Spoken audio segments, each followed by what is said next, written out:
Vamos a seguir analizando lo que está ocurriendo con la economía, con el impacto de las medidas.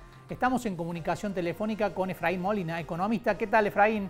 Buenas tardes. ¿Qué tal? ¿Cómo va? ¿Cómo están? Muy buen día. Muy bien, muchas gracias por atendernos. Bueno, Efraín, ¿cómo viste las medidas y cómo estás analizando el impacto que están teniendo y que está siendo importante, ¿no?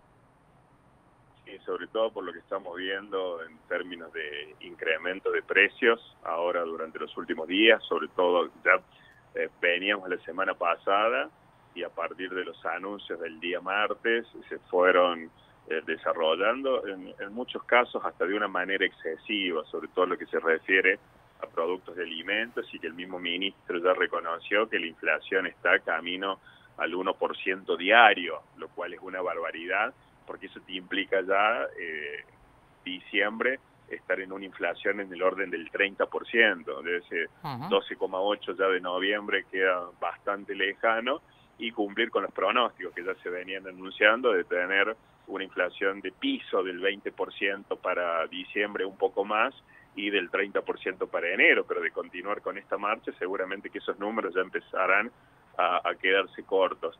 Respecto a lo que vos decís del anuncio, hay dos partes. Hay cuestiones que eran necesarias enfrascar en una contingencia y situación de apremio que tiene la economía, que ya lo había pronunciado el propio presidente con un plan de shock, pero lo que se ha anunciado no es un plan, sino que son medidas en un contexto de emergencia, y todavía te queda esa pata para ver, decir, bueno, pero ¿cuál es el plan? ¿Qué es lo que viene después? Porque vos con esta medida que estás haciendo de recortes sobre la parte de ministerios, el empleo público, los gastos sobre las diferentes dependencias estatales y demás, si bien aparecen como un gesto político, son claramente insuficientes para estabilizar la macro. ¿A dónde va a estar lo de la macro? Lo que va a estar haciendo con aumento de impuestos, esto de retrotraer ganancias, incrementar también el 15% las retenciones sobre los productos de las economías regionales, por más que siga que van a ser medidas circunstanciales en el apremio, la experiencia te muestra que en Argentina todo lo que es circunstancial después se termina transformando en permanente. Claro. Entonces el nivel de credibilidad por ahí lo tenés muy bajo.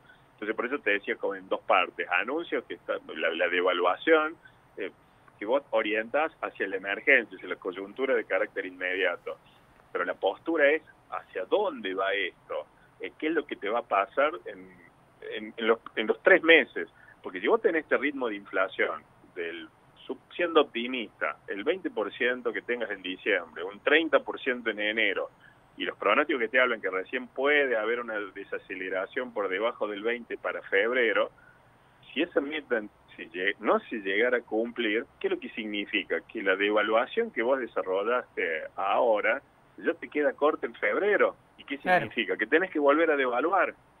Entonces, no sé hacia dónde está apuntando el gobierno en esto de las medidas, el paquete que se va a anunciar la próxima semana probablemente de regulación, lo que se vaya a enviar al Congreso, cuál es el plan que se tiene con una mirada de, está bien, hay que pagar los costos de este ajuste, que yo lo considero hasta de audaz en muchos campos de lo que se ha tomado.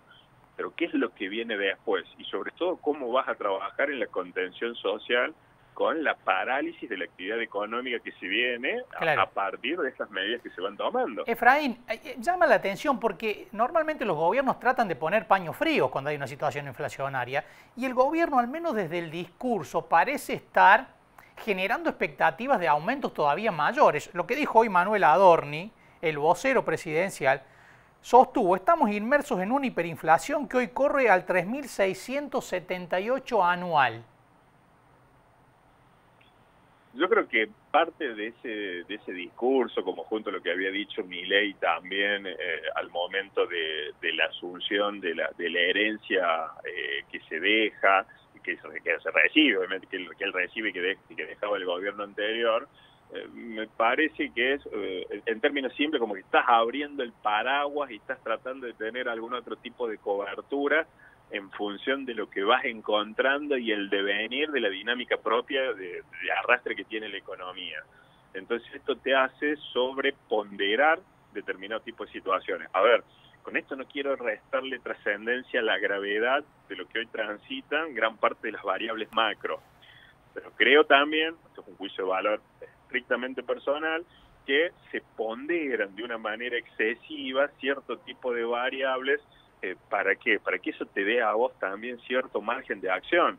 Esto es decir, por ejemplo, no emitimos más, pero como la política monetaria tiene un rezago, eso es cierto, por más que yo deje de emitir ahora, en 12 o 18 meses, por lo menos, no voy a empezar a sentir ese impacto de baja genuina de la inflación.